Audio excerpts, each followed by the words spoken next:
It's a really special day here at the Hunterdon County 4-H and Agricultural Fair because we have royalty. We have the American Honey Queen, who is Alyssa Fine. She is from Monongahela, Pennsylvania. You've been traveling all over the country this year talking about the wonders of bees and beekeeping and how great honey is a food. So tell us a little about your travels around and what you're doing here and where you're going to next. Sure. Well, I started off in January when I was chosen to be the queen, and since then I've been to about 16 different states. Mainly I'm going to state fairs, county fairs. We do a lot of government work and media work, and also elementary schools and civic groups. But the message is the same. We're trying to show people how important honeybees are, especially for agriculture. Nearly 80% of our food is pollinated by honeybees. Really? I knew it was on a map. I didn't know it was that much. Now, I guess the little kids are really kind of excited to see a member of royalty here, right? Right, little absolutely. girls especially. And do they ask, about eating honey, I suppose? They probably eat sugar, but they don't think of eating honey, right?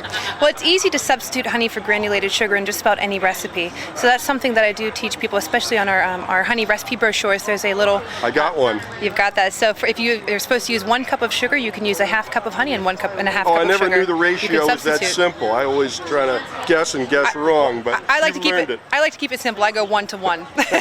You like it sweet. No shortage of honey in my household. So your family has a honey business, right? Right. Beekeeping business and... The Fine Family Apiary. We run about 150 hives in southwestern Pennsylvania.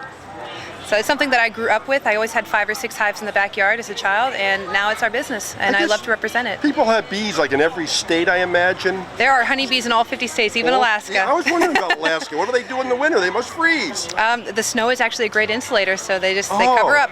That's interesting. I didn't know that. Mm-hmm. So you talk about bees and beekeeping, and of course we have to ask, do you get stung very often?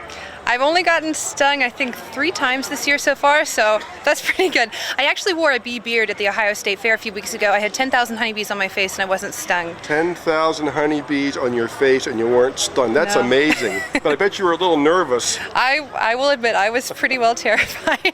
And of course, but I trust the beekeepers. The people that do this as a living, you know how to handle bees. Right. And the safety procedures, and it's not really dangerous. Right, and the good thing about honeybees is that they can only sting once. They're typically very non-aggressive because they only have 1 opportunity to sting you, and then they die. Okay. Their stingers are torn out. They want to save themselves. Absolutely. Oh boy. Hey, now I know that you had a recipe on the brochure. What's your key favorite honey recipe to make an unusual or usual food product? Well, the recipe that I like on our brochure is the blueberry buckle, and you can find that online. If you go to abfnet.org, you can find a PDF file of our recipe brochure on the American Honey Queen program section. But a great recipe you can do at home is you can make honey butter. Mix 1 part honey to 1 part butter, and you can spread that on your toast in the morning. That's a pretty simple thing to remember. I like to keep it simple, again. Okay, well, thank you so much for talking to us today. Make sure if you're at the fair, look up for the honey queen. Right, and stop by the beekeepers booth.